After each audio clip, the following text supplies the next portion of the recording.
Good morning students. Let's learn English के class 5th में आपका स्वागत है। कल के वीडियो में हमने हमारी पाठ्य पुस्तक का 3rd चैप्टर कंप्लीट कर लिया था। आज हम हमारी पाठ्य पुस्तक का 4th लेसन जो कि है स्कूल इज़ ए टेम्पल, इसको स्टार्ट करेंगे। स्कूल का अर्थ क्या होता है आप सबको पता है ना। स्कूल यानी विद्यालय, जहाँ हम शिक्षा ग्रहण करते हैं, पढ़ाई करते हैं, अपने दोस्तों से मिलते हैं, खेलते हैं।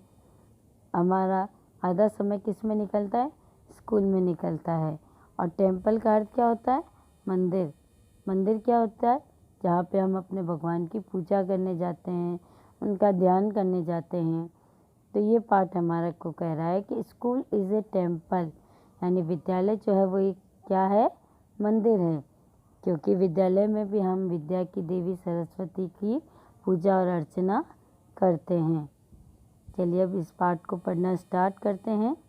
फर्स्ट डिस्कस में है हमारे फर्स्ट क्वेश्चन है, do you like wearing clean और डर्टी क्लोथ्स?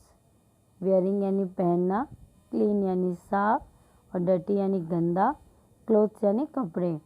तो ये हमसे पूछ रहा है कि क्या आप साफ़ सुथरे कपड़े पहनना पसंद करते हैं या गंदे कपड़े। तो हमें सबको पता है, हम सबको साफ़ सुथरे कपड़े पहनना पसंद होता है। सेकेंड ये हमसे पूछ रहा है, do you like sitting in a clean room और ए डर्टी रूम? कि आप एक साफ़ सुथरे कमरे में बैठना पसंद करेंगे या एक गंदे कमरे में। तो हम सब साफ़ सुथरे कमरे में बैठना पसंद करेंगे। We all like to sitting in a clean room.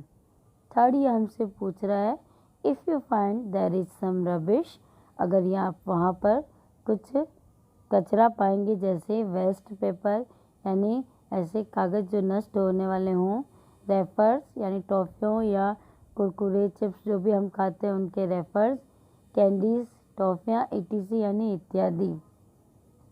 Lying on the floor यानी आंगन में बिखरे हुए हों, अराउंड यू आपके चारों तरफ, व्हाट वुड यू डू? तब आप क्या करेंगे? अगर आपके चारों तरफ कचरा बिखरा हुआ हो तो आप क्या करेंगे? वी क्लीन इट, हम उसे साफ करेंगे। अब ये जो पाठ है हमारा, यह एक नाटक के रूप में है। तो हमें सबसे पहले एक दृश्य बताया गया है। उस दृश्य में एक क्लासरूम, एक कक्ष का दृश्य है जिसमें स्टूडेंट्स वर सिटिंग, स्टूडेंट्स यानी विद्यार्थी, सिटिंग यानी बैठे हैं। तो वहाँ पे उस कक्ष में विद्यार्थी बैठे हैं। Raju the class monitor, Raju जो उस कक्षा का कक्षा प्रमुख होता है, notices some bits of paper lying on the floor near Manjeet, वह ध्यान देता है कि सम बीड्स ऑफ पेपर का मतलब होता है कागज़ के कुछ टुकड़े, lying on the floor, lying यानी बिखरे हुए, गिरे हुए हैं आंगन पे, नियर मंजीत, मंजीत के पास में। लेट्स रीड, चलिए पढ़ते हैं। ये तो हमें एक दृश्य बता दिया कि एक कक्ष है, बच्चे बैठे हैं, एक लड़का बैठा है मंजीत जिसके पास में कुछ कागज़ के टुकड़े बिखरे हुए हैं, और उस कक्षा का कक्षा प्रमुख राजू जो है वो खड़ा है।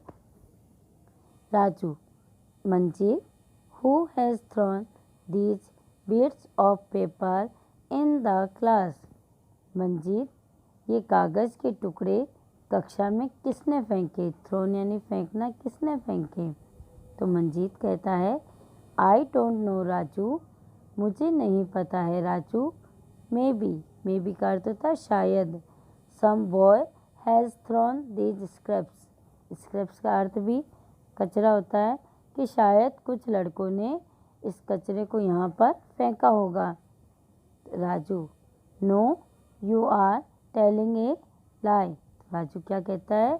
नहीं, तुम झूठ बोल रहे हो। लाई का मतलब क्या होता है? झूठ बोलना। No you are telling a lie, तुम झूठ बोल रहे हो। When I went out of the class, जब मैं इस कक्षा से बाहर गया था, you were writing on a paper, writing यानी लिखना, पेपर यानी कागज़ पे, तुम एक कागज़ पे कुछ लिख रहे थे। I am sure these are the bits of that same paper, मेरे को श्योर है यानी पक्का है, कह सकता हूँ मैं कि ये उसी कागज़ के टुकड़े हैं। मंजीत कहता है I did not throw them here, मैंने इन्हें यहाँ नहीं फेंका है। I threw them into the dustbin, मैंने इन्हें डस्टबिन यानी कचरा पात्र में फेंका। राजू क्या कहता है कि मैं तो जिस कागज़ पे लिख रहा था मैंने उस कागज़ को यहाँ नहीं फेंका है, मैंने तो उसको डस्टबिन में यानी कचरा पात्र में फेंका है। तो राजू लाउडली मतलब जोर से चिल्लाते हुए, नो नो नो, नहीं नहीं नहीं, यू थ्रू देम हियर, तुमने इन्हें यहाँ फेंका है। नाउ क्लीन द फ्लोर, अब फ्लोर यानी आंगन, क्लीन यानी साफ करना, अब इस आंगन को साफ करो। तो मंजीत क्या कहता है, When I didn't throw these bits of papers, जब मैंने इन कागज़ के टुकड़ों को यहाँ नहीं फेंका, Why should I clean them? मैं उन्हें क्यों साफ करूँगा। तो ऐसा लड़ाई झगड़ा हम घर में भी करते हैं। घर में भी जब हमसे कुछ काम बिगड़ जाता है तो हम कहते हैं कि हमने नहीं किया, भाई ने किया, या भाई कहता है कि हमने नहीं किया, इसने किया। तो इस तरीके से हम भी घर पे झगड़ा करते हैं। तो वैसे ही मंजीत और राजू भी झगड़ने लगे। राजू आंगन साफ करने को कह रहा था और मंजीत कह रहा था कि मैंने नहीं किया तो मैं क्यों साफ करूं। बोथ स्टार्ट क्वारलिंग, वह दोनों क्या करने लगे, झगड़ा करने लगे। उन्होंने झगड़ा करना शुरू कर दिया।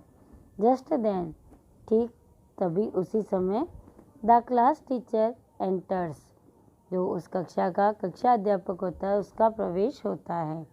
Teacher, boys why are you making a noise, बच्चों तुम क्यों शोर मचा रहे हो। तो बच्चे क्या कहते हैं, Manjeet, sir Raju is blaming me, blaming का अर्थ होता है इल्ज़ाम लगाना। राजू इज़ ब्लेमिंग मी, दोषारोपण करना, किसी पे आरोप लगाना। तो मंजीत क्या कहता है कि सर राजू मुझ पे इल्ज़ाम लगा रहा है।